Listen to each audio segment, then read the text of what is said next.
Muy buenas tardes a todos los hermanos y hermanas que ya se encuentran en el santuario desde Phoenix, Arizona. Nos reunimos los domingos para impartir el estudio bíblico dirigido a los adolescentes, jóvenes y adultos sobre el texto bíblico que se encuentra en el libro de Hechos, capítulo 9, versículos 23 al 31. Y todos aquellos quienes están conectando en el programa de transmisión por medio de Facebook Live, queremos pues darles la bienvenida para que en este día puedan gozarse, disfrutar del maná espiritual, del alimento que es la palabra de Dios para nuestras vidas.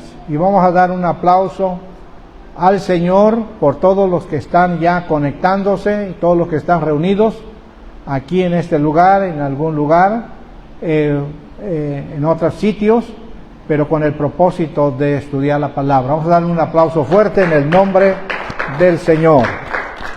Y vamos a leer la palabra de Dios y luego vamos a hacer la oración. Dice así desde el versículo 23, lean juntos conmigo todos estos versículos. La palabra del Señor dice así: pasados muchos días, los judíos resolvieron en consejo matarle. Pero sus asechanzas llegaron a conocimiento de Saulo, y ellos guardaban las puertas de día y de noche para matarle. Entonces los discípulos, tomándole de noche, le bajaron por el muro, descolgándole en una canasta.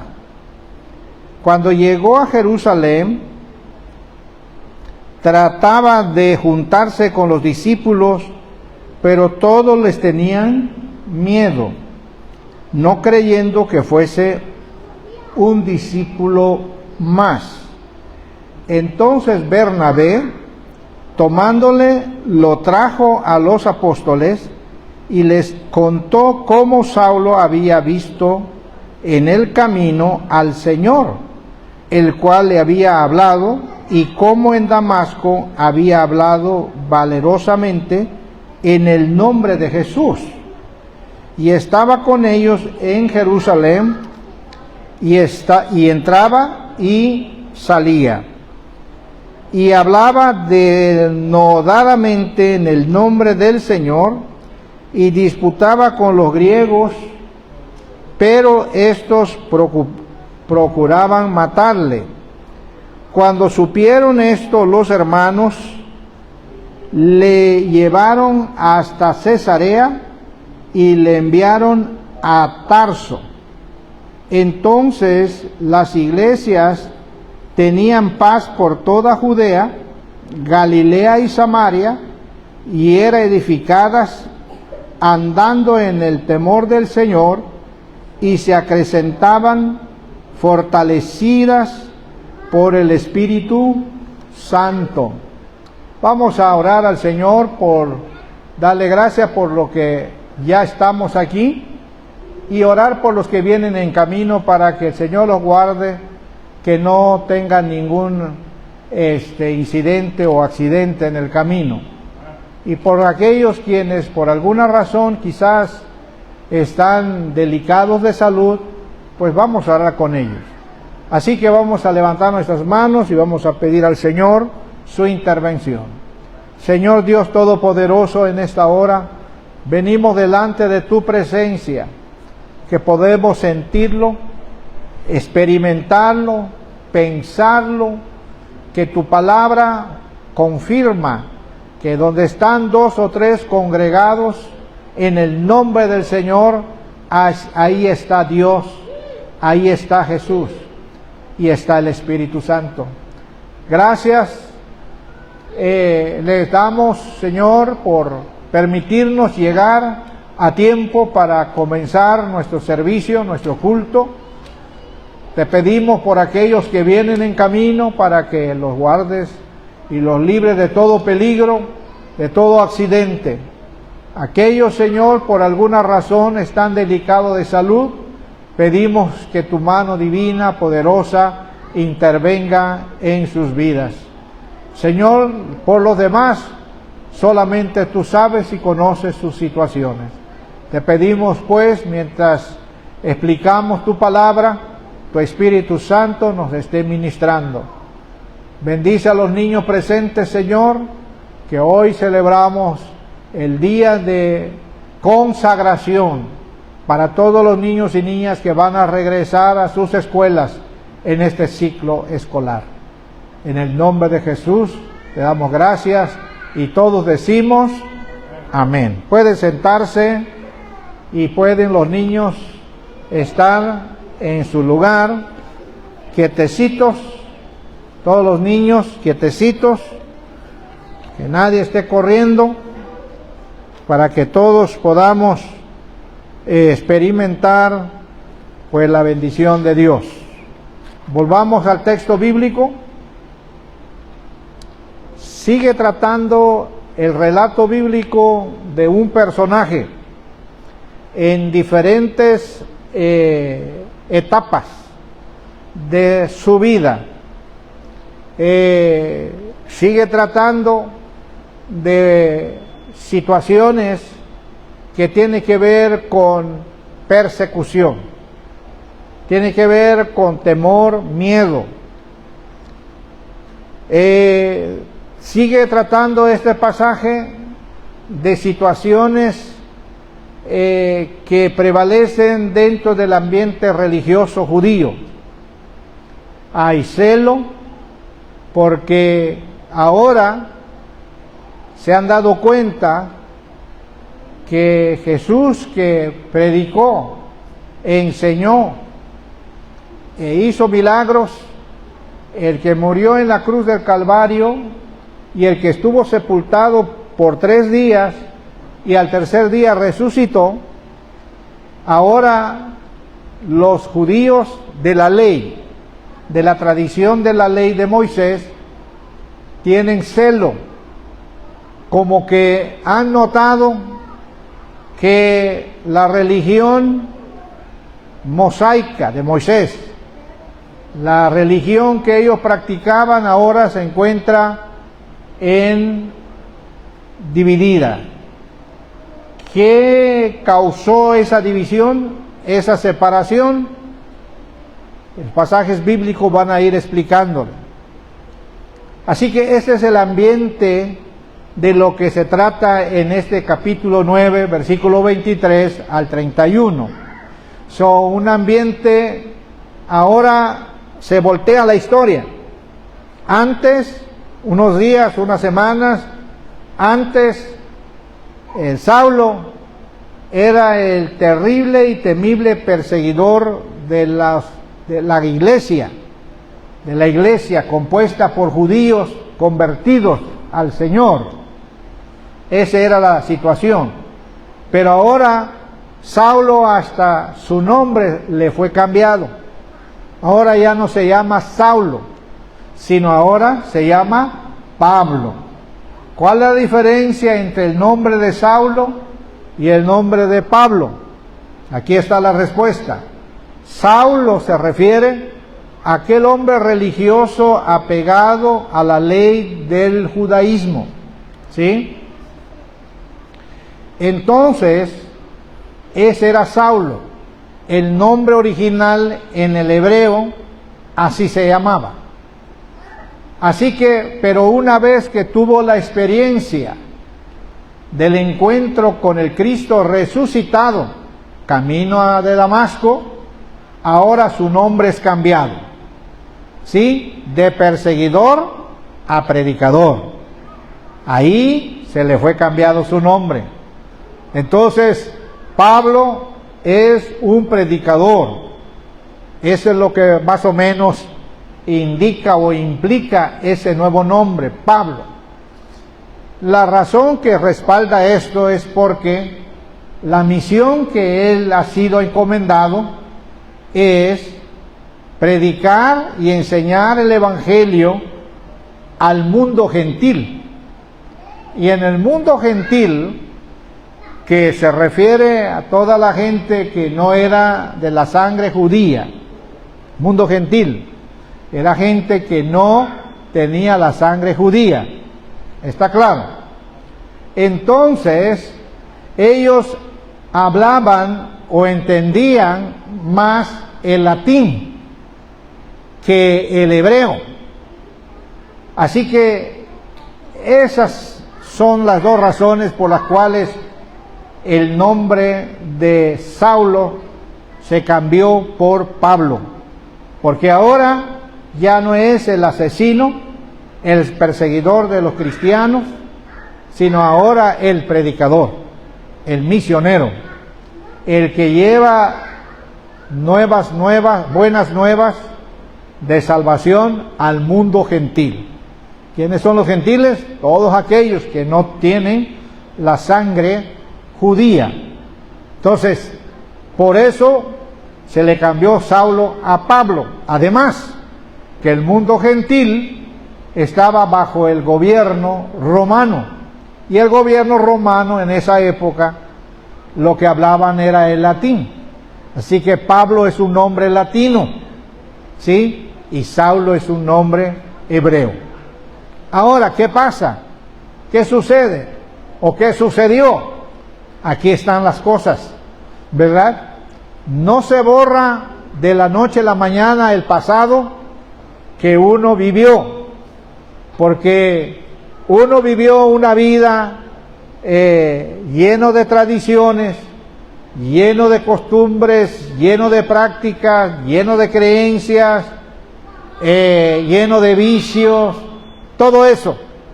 Y posiblemente una persona de esa índole haya nacido con esos vicios y lo heredó de sus padres, etcétera. Entonces, ese pasado no se borra de la noche a la mañana aún de convertido. ¿Está claro? Ni de convertido se borra de la noche a la mañana. ¿Cuál es la razón? No por parte de los creyentes, sino por parte de la familia, parte de los amigos, parte de las religiones, donde ese personaje haya sido parte, comparándolo con nosotros, ¿verdad? Antes de convertirnos, teníamos la religión del catolicismo, ya sea practicante, confesante o simplemente por el bautismo de niños que nos dieron, etcétera.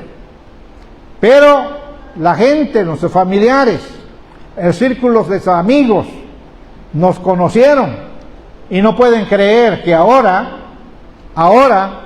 ya tienes una fe nueva, ahora ya tenemos una creencia nueva, ahora ya nuestra conducta, nuestra forma de hablar, nuestro lenguaje, nuestro vocabulario, ¿sí? Ya no decimos y hablamos aquellas cosas que antes era nuestra práctica. ¿Está claro? Entonces, entramos en un proceso de demostrar de dos lados. El lado de nuestro paganismo, demostrar que la gente que antes con quienes ellos convivíamos, ¿verdad? Nos invitaban e íbamos en las fiestas, y lo que ellos hacían también lo hacíamos. Ahora de convertido, estamos ahora en una situación de convencer a ellos y decirles: hey, yo soy igual como ustedes, pero diferente, ¿sí? Sigo siendo el mismo humano, sigo mostrando mi amabilidad, mi cuestión de ser amigo de ustedes, pero ahora ya soy diferente. Ahora hay un cambio de vida, ahora encontré el camino, ¿sí? ¿Qué dice Juan 14:6? Hermana Silvia, ¿qué dice Juan 14:6? Hermana Mónica, ¿qué dice? De memoria. Hermano Isaí, ¿qué dice Juan 14:6? Jesús dijo, ¿qué dijo? Yo soy el camino, la verdad y la vida. Repitamos, yo soy el camino, la verdad y la vida. ¿Sí? Entonces tenemos que convencer a la gente con quienes nosotros convivíamos, especialmente nuestros familiares, nuestros padres, nuestros hermanos, nuestros tíos. Tenemos que convencerlos, porque ellos no pueden creerlo. No pueden creerlo, no pueden aceptarlo. Y tampoco van a estar de acuerdo con nosotros. Pero la experiencia que tuvimos en el camino a Damasco, quiero decirles que cada uno de nosotros hemos tenido experiencia en el camino de un Damasco. ¿Verdad que sí? Cada uno de ustedes, hermano Benjamín, antes de conocer a Cristo, cuando conocimos a Cristo, Cristo nos encontró en un camino, en una forma de vivir, que a nosotros le podemos llamar, ese fue tu Damasco. En tu Damasco, ¿verdad? Tenía todos los planes, pero ahí lo desbarató la presencia de Cristo. ¿Cuántos le dan un aplauso fuerte a la presencia de Cristo? ¿Sí? Cada uno de nosotros tuvimos nuestro Damasco. Cada uno de nosotros tuvimos una vuelta hacia la palabra del Señor. Dejamos al mundo y ahora seguimos a Cristo.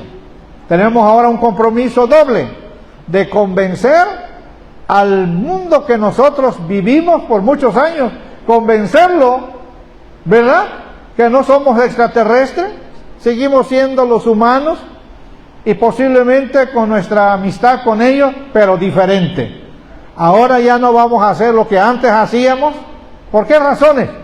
Porque ahora hemos probado que en ese encuentro de nuestros Damascos hubo una presencia poderosa y gloriosa del poder transformador de Cristo Jesús. ¿Está claro, mis hermanos? Que eso no haya duda, que nadie le engañe, que nadie le diga que será, estás mintiendo. Y luego nos desafían a ese mundo. Dicen, a ver si aguantas, a ver qué tanto vas a estar. Hasta nos desafían. Y son personas con quienes nosotros convivimos en un tiempo pasado. ¿Está claro, mis hermanos? Entonces, ese era Saulo, pero ahora convertido. Pablo, desde que él recibió el milagro, porque una cosa es sanidad y una cosa es milagro, y lo voy a explicar. Sanidad es cuando usted ora por usted mismo, usted ora por alguien y le pide a Dios que le ponga su poder y su mano sobre esa persona, sobre esa necesidad. Y usted ve que la persona no sintió nada, no recibió nada, pero después de esa oración, quizás horas después o días después, le llama a usted, oiga, empecé a sentir alivio, empecé a sentir cambio. Eso se le llama sanidad. Sanidad es la intervención divina del poder de Jesucristo que hace efecto progresivamente. El milagro está la gran diferencia, que en el momento que usted ora con fe, levante la mano los que tenemos fe. Tenemos fe. Entonces, cuando oramos con esa fe en el poder del Señor, pero creemos de todo corazón, sin duda alguna, en el momento que oramos, hermanos, la persona, como en el caso de Saulo, quedó ciego, totalmente ciego, y no podía ver la luz del día ni de la noche, etcétera. Pero cuando recibió el toque divino del Señor, desde que recibió el toque divino del Señor, sintió que ese poder penetró en su cerebro, porque todo comienza no con la ceguera de los ojos. El milagro no sucede directamente con el dolor, con la enfermedad. Primero toma entrada por la cerebro, por la mente, ¿sí? Por ahí entra ese poder de la intervención del Señor, porque puede una persona enferma tener necesidad y decir tengo necesidad, pero hay pensamientos en su cerebro que se oponen. ¿Sí me entienden lo que estoy diciendo? Por eso el milagro lo primero que entra es atacar todo espíritu de incredulidad que existe en la mente y en el corazón de la persona necesitada. En el instante, Saulo, que ahora es Pablo, recibió el milagro. En el instante cayeron escamas de sus ojos. ¿Está claro? Ese es el milagro. Yo pregunto a cada uno de ustedes, ¿ese milagro se puede repetir hoy? ¿Se puede repetir ese milagro hoy? Mano Martín, ¿se puede repetir ese milagro? Mano Benjamín, Mano Alejandra, ¿puede repetirse ese milagro? Todo depende de ¿qué? De nuestra fe. Todo depende de nuestra fe. Amén.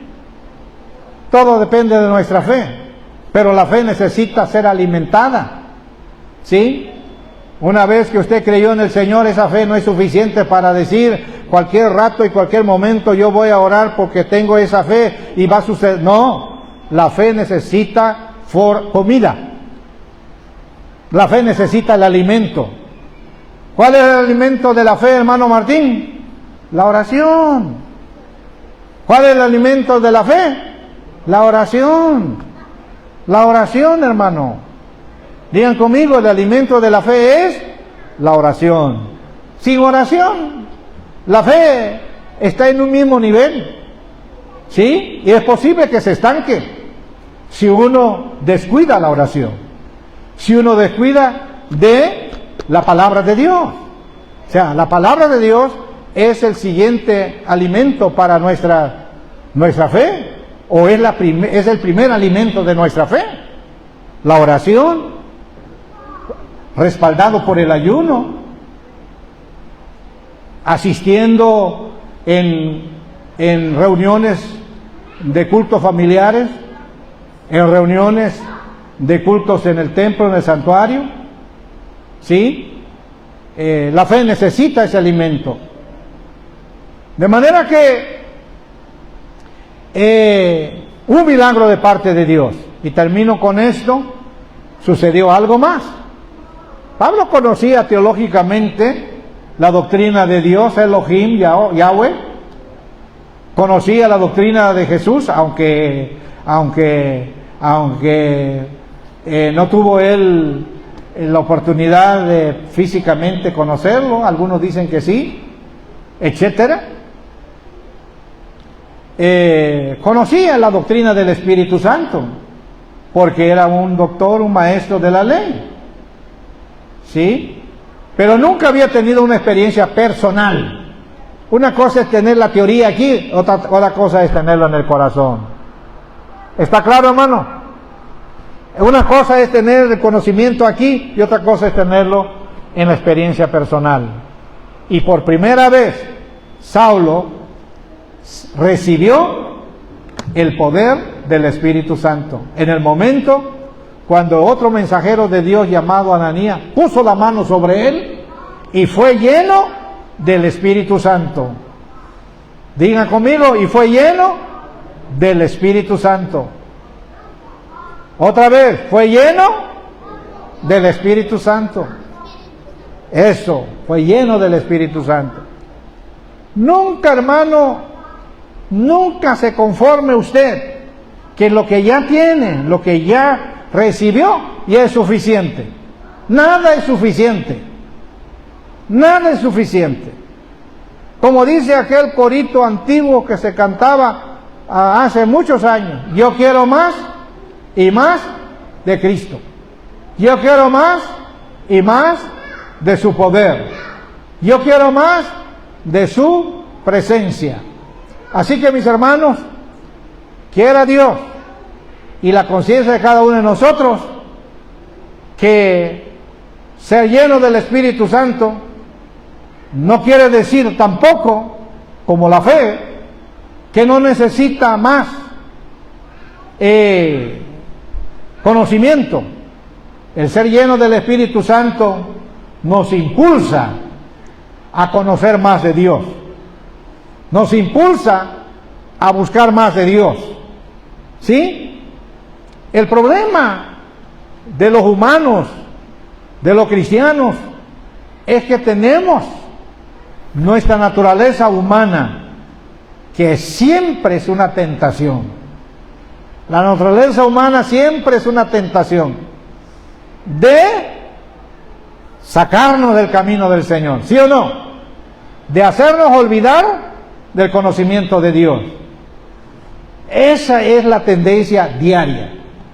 Por eso es necesario combatirlo con el estudio de la palabra, con la oración y el ayuno, para que así podamos tener la llenura del Espíritu Santo rebosando. Amén. Gloria al Señor. Para terminar entonces, queremos afirmar lo siguiente. Entonces, lleno del Espíritu Santo, y Pablo, ¿qué hizo? Entró ahora a hablar, a predicar, testificar de lo que él recibió en el camino de Damasco. A hablar y predicar y enseñar el milagro que él recibió en la casa donde él fue hospedado. Entraba en las sinagogas como templos donde se reunían y estudiaban los judíos el Antiguo Testamento. Ahí entraba Pablo, sin el permiso de ellos, ¿sí? Hablarles de Jesucristo, hablarles del poder del Señor. Así que uno de los resultados, uno de los efectos de la fe, uno de los efectos o resultados de la llenura del Espíritu Santo es llevarnos, movernos a diferentes direcciones para testificar del poder de Cristo. Amén. Es inconcebible que un cristiano que diga tengo fe, estoy lleno del Espíritu, y no sale de las cuatro paredes de su casa y del templo. Se pone en duda lo que se experimentó. La llenura del Espíritu Santo no te puede dejar tranquilo en un sitio, te mueve hacia afuera, puesto de pie, te saca del lugar, te indica por dónde tienes que ir, a quién tienes que hablar, con quién tienes que comenzar. Levantemos nuestras manos y digamos: Señor, yo quiero obedecerte, yo quiero obedecer tu palabra. En el nombre de Jesús, Señor, aquí estamos concluyendo este estudio, esta exposición de estudio bíblico, donde, Señor, llegamos al punto en donde mencionamos de que uno de los efectos físicos de la llenura del Espíritu Santo es movilizarnos, es sacarnos de un lugar encerrado y llevarnos a donde el Espíritu Santo nos quiere llevar, donde está la necesidad, donde está lo difícil, donde están las situaciones complicadas. Allí nos lleva la llenura del Espíritu Santo para hablarle con poder y gloria lo que hemos oído, lo que hemos visto y lo que hemos recibido del poder glorioso del Señor Jesucristo. Gracias, Señor, desde ahora y para siempre. Con un aplauso nos despedimos de este estudio bíblico para bendecir a todos nuestros oyentes. Muchas gracias, y queremos invitarles para que en práctica de la comunión con los hermanos tomen 3 minutos para saludarse uno al otro en este momento. En el capítulo 9, versículo 17 del libro de Hechos, dice así, puesto de pie por favor, y los que nos escuchan en la conexión de esta transmisión puedan buscar en este pasaje bíblico este versículo que queremos compartir con el pueblo reunido y con la población que están conectados en la transmisión. Dice el versículo 17 del capítulo 9 del libro de Hechos. La palabra de Dios dice así: fue entonces Ananías y entró en la casa y poniendo sobre él las manos, sobre Saulo, y dijo: hermano Saulo, el Señor Jesús, que se te apareció en el camino por donde venías, me ha enviado para que recibas la vista y seas lleno del Espíritu Santo. Repitamos la última frase: que recibas la vista y seas lleno del Espíritu Santo. Pueden sentarse. Este momento quiero titular este sermón: la llenura del Espíritu Santo en la vida del apóstol San Pablo. Vamos a ver la forma en que la persona de Pablo recibe la llenura del Espíritu Santo. Quiero, hermanos, aclarar para aquellos que me están escuchando, para aquellos que están conectados, porque el tema de la llenura del Espíritu Santo se ha prestado para algunas interpretaciones personales, algunas interpretaciones denominacionales. Así que de algunas interpretaciones de algunas teologías.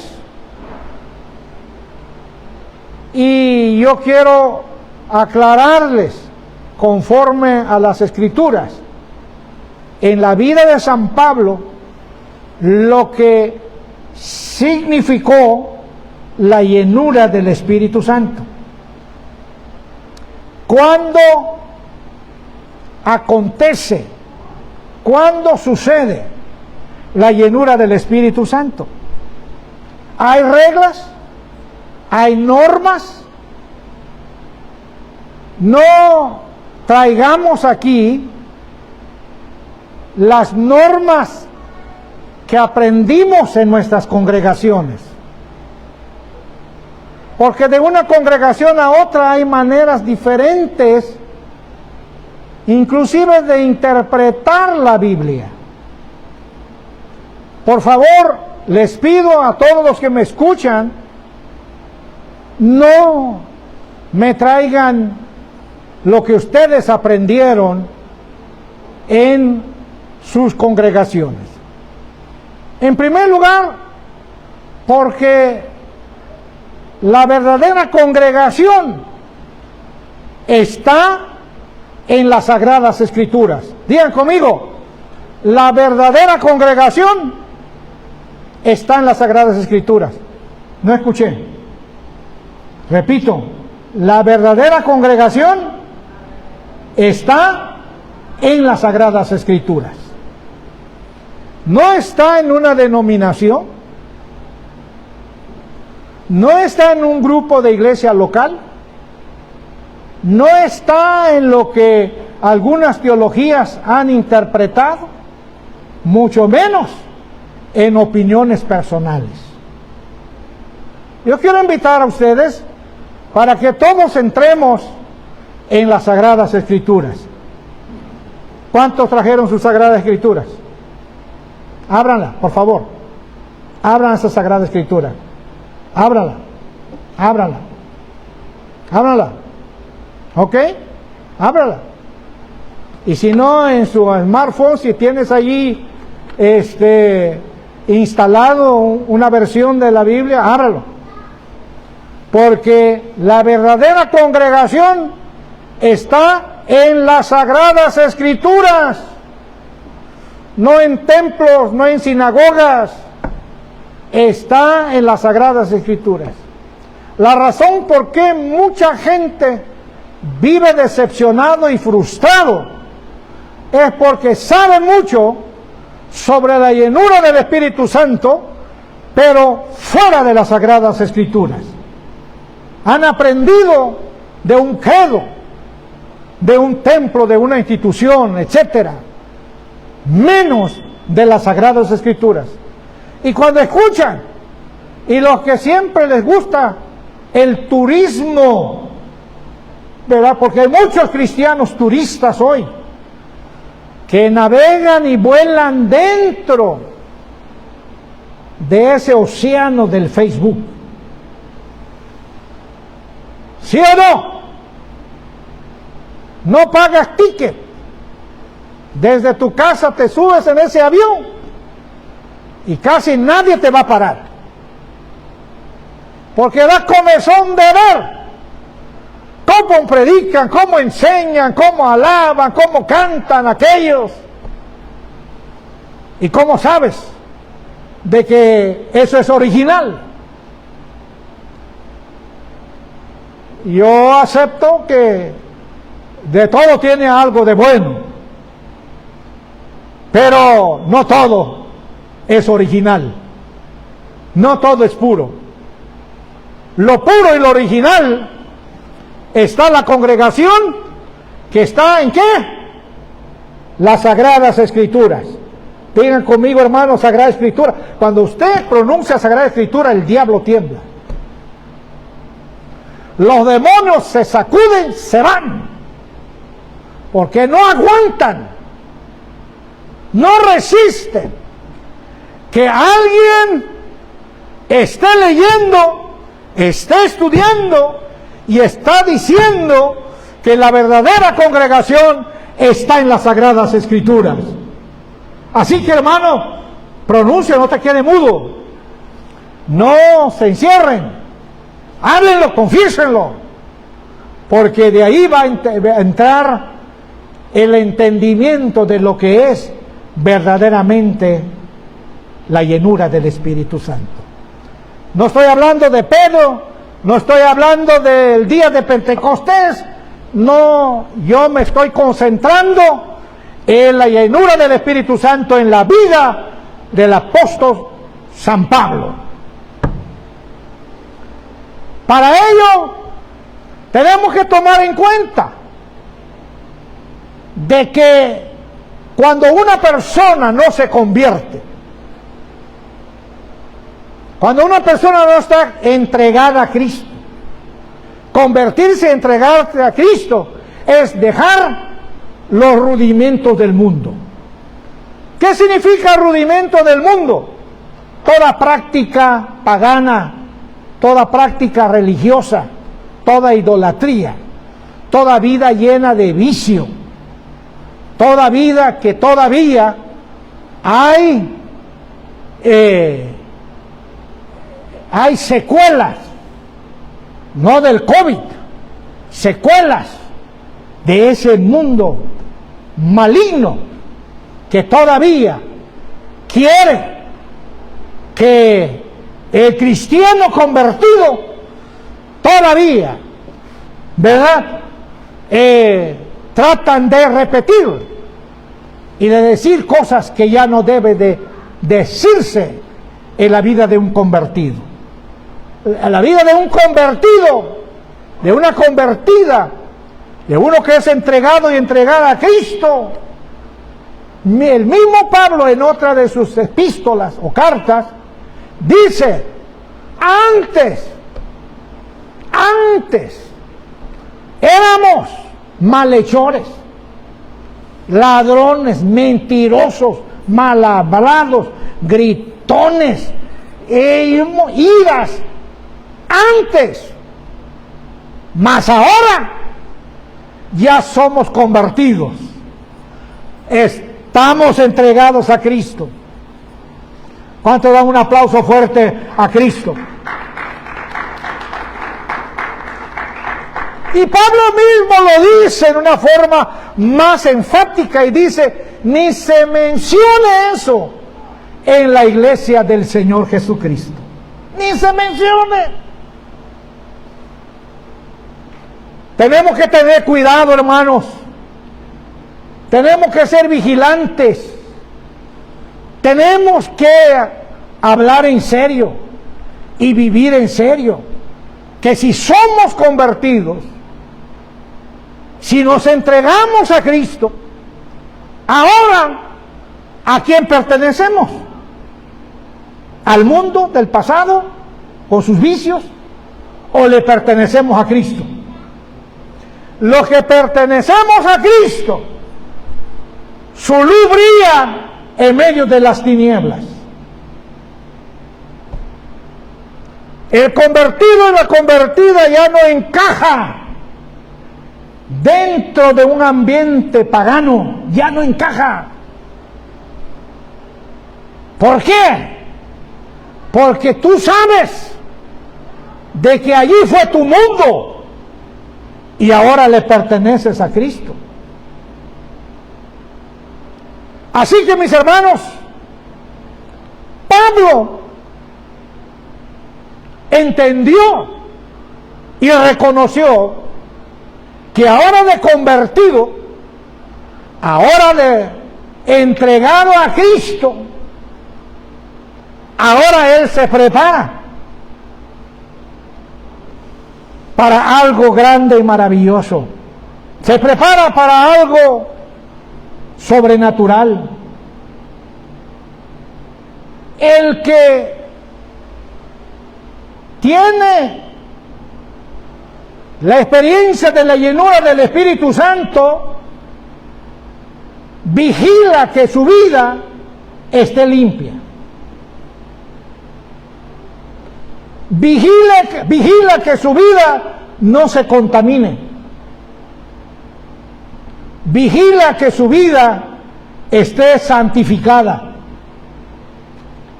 Porque entregado y convertido al Señor,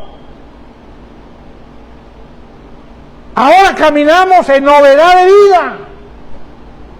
A veces yo pregunto a alguien cómo le va, cómo está. No, pues es lo mismo. Lo mismo. Y yo dije, bueno, ¿dónde está la vida de un convertido? La vida de un convertido por el Evangelio que escuchó. Y el Evangelio significa buenas nuevas. Y la vida convertida, salva de una persona que está en Cristo, siempre debe de tener alguna novedad de vida, alguna experiencia. Cuando usted y yo leemos la Biblia con hambre, con sed, hay algo sobrenatural que sucede cuando leemos la palabra de Dios, ¿sí o no? Hay una novedad que nos despierta, hay una novedad que nos inquieta, hay una novedad que nos lleva un paso más hacia adelante, porque para eso es la llenura del Espíritu Santo. Pablo antes era Saulo, lleno de religión, lleno de odio, lleno de venganza, lleno de conocimientos teóricos, pero estaba vacío de Dios, vacío de la palabra de Dios y vacío de la llenura del Espíritu Santo. Pero ahora de convertido, de salvo, de entregado a Cristo, Saulo ahora tiene una sed y un hambre incesante en su vida de buscar cada día más de la palabra del Señor. Y por lo tanto, la llenura del Espíritu Santo no viene en una vida que ignora en cierta medida los propósitos de Dios. La llenura del Espíritu Santo comienza con hambre y con sed, que todavía se tiene la experiencia de la llenura, pero se empieza a sentir hambre. Una vida convertida al Señor tiene hambre. Digan conmigo, un convertido y convertida tiene hambre de la palabra de Dios. Digan otra vez, la vida de un convertido y una convertida tiene hambre de la palabra de Dios. No quiere saber más de muchas otras cosas, pero quiere saber más de Cristo. Quiere saber más de Dios. quiere saber más del poder, quiere saber más de la llenura del Espíritu Santo. ¿Por qué? Porque ha experimentado que está convertido, está convertida al Señor. Pablo comienza a orar y ayunar. Y esa es la preparación del hambre. Pero Saulo sabía que iba a ser lleno del Espíritu Santo. No, él no sabía. Mucho menos no podía decir tal día, tal hora.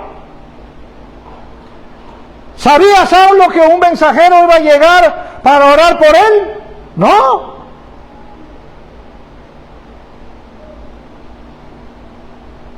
No. Porque el obrar sobrenatural del Espíritu Santo no anticipa la manera de su manifestación o de su llegada. No anticipa. Porque lo que hace el Espíritu Santo no es añadir una experiencia religiosa. No se presenta para añadir un conocimiento teológico del Espíritu Santo.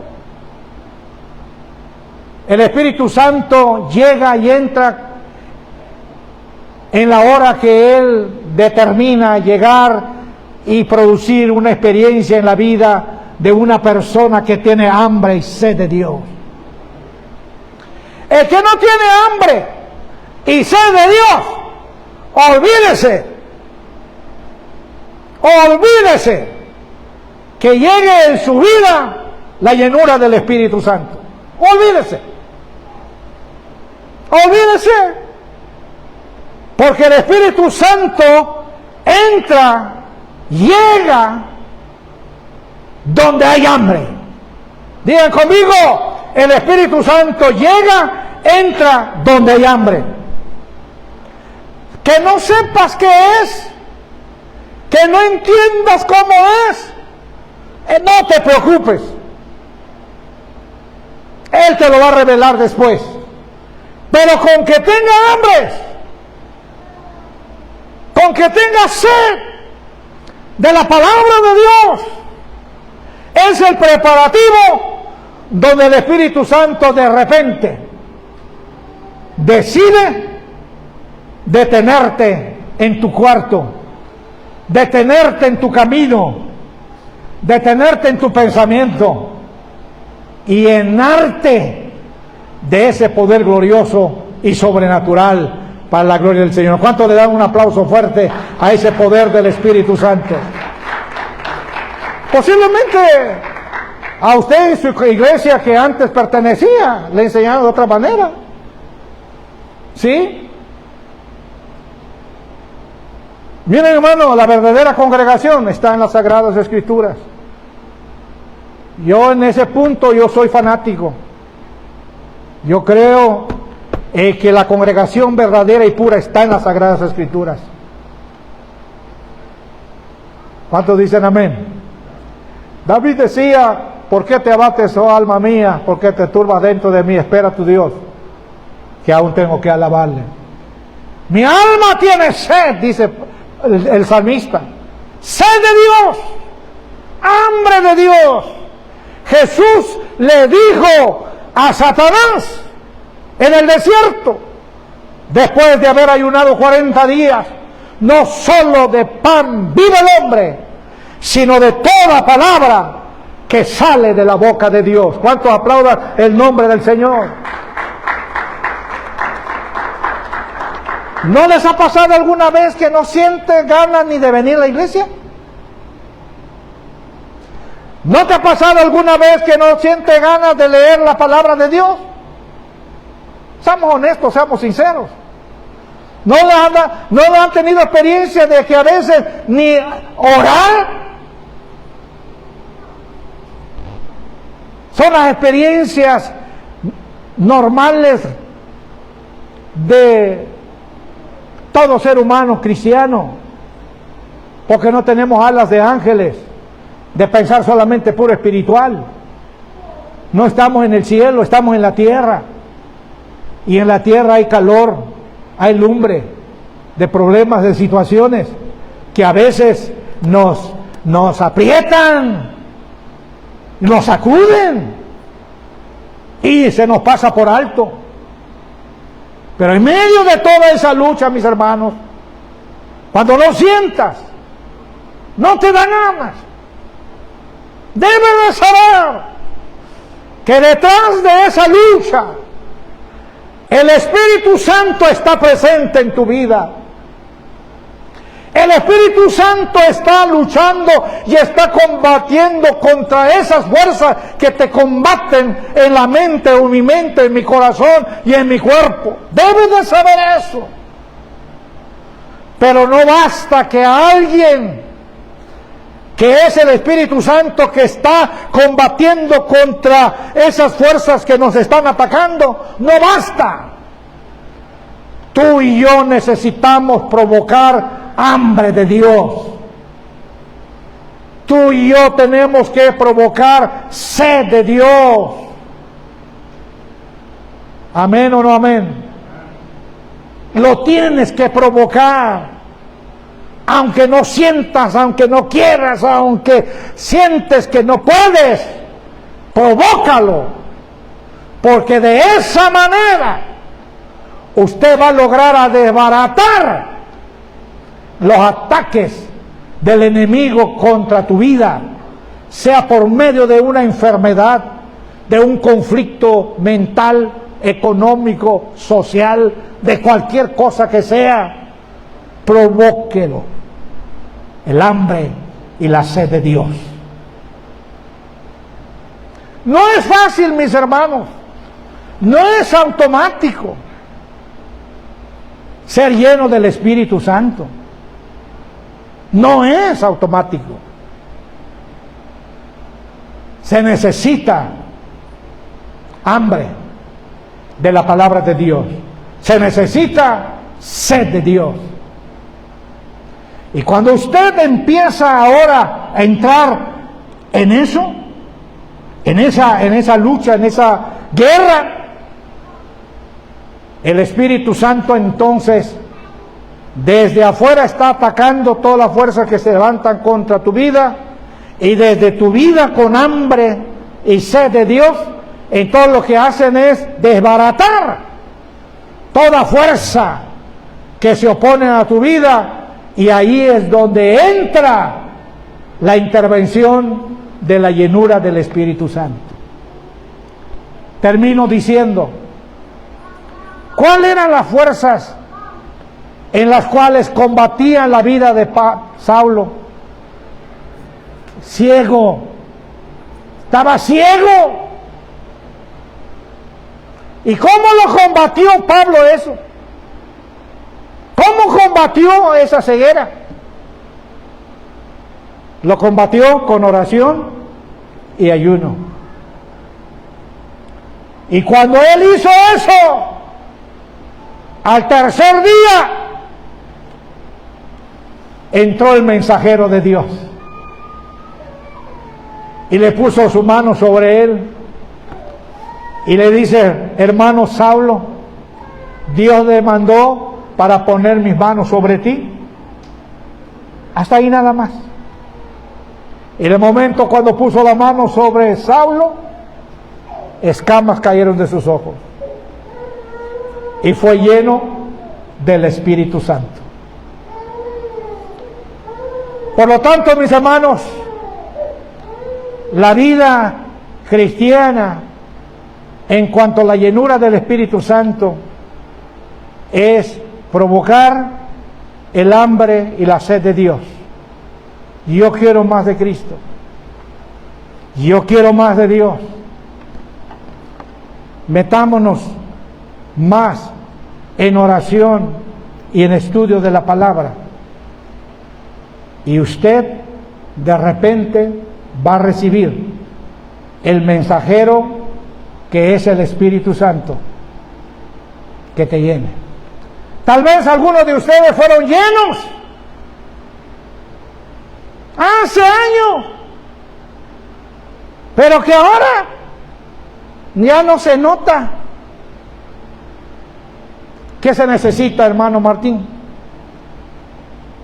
Una renovación, una revitalización. Hambre de Dios, sed de la palabra de Dios. Quiero invitarles que se pongan de pie y en ese momento, ahí donde se encuentran, vamos a orar. Vamos a pedir, Señor, tengo hambre. O pedir al Espíritu Santo, provoca en mí hambre de Dios, sed de la palabra de Dios, porque yo necesito la llenura del Espíritu Santo. La razón, hermano, de que los cristianos andan apagados y algunos ya con las alas mojadas, es porque nos hace falta la llenura del Espíritu Santo. Amén. No se desanime, no se controle, échele ganas. Hoy vas a comenzar una nueva renovación de la llenura del Espíritu Santo. Amén. Levante su mano al Señor y vamos a orar y vamos a decir: Espíritu Santo, aquí estoy hambriento. Aquí estoy como ceniza. Aquí estoy como escombro. Ya escuché, ya sé, pero siento que hay escombros. Siento que hay cenizas. Siento que me dominan las tentaciones. Siento que me arrastra más a la vida del pasado. Siento que no puedo.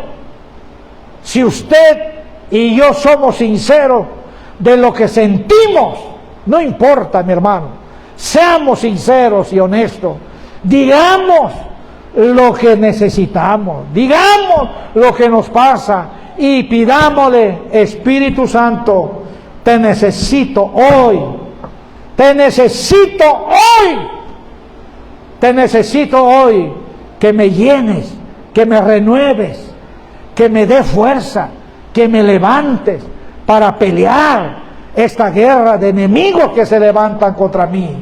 Yo soy salvo, lo confieso, yo estoy convertido y convertida, no me voy a dejar.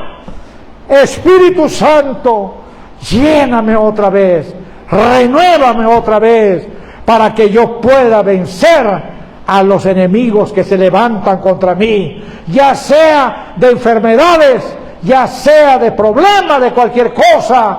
Con tu renovación, con tu llenura, yo puedo escalar, yo puedo subir las montañas, yo puedo declarar que soy un hijo de Dios, una hija de Dios, que ha sido llamado para vencer y no para ser vencido. En el nombre de Dios Padre, en el nombre de Jesucristo y en el nombre del Espíritu Santo, que hoy comience el avivamiento en cada vida de los oyentes, de los congregantes, y así vivir una vida victoriosa en un mundo violento, en un mundo que trata de detener el paso del cristiano. Te lo pedimos en el nombre de Jesús y bendecimos a todos los que han escuchado desde ahora y para siempre. Amén, amén. Con un aplauso fuerte al Señor.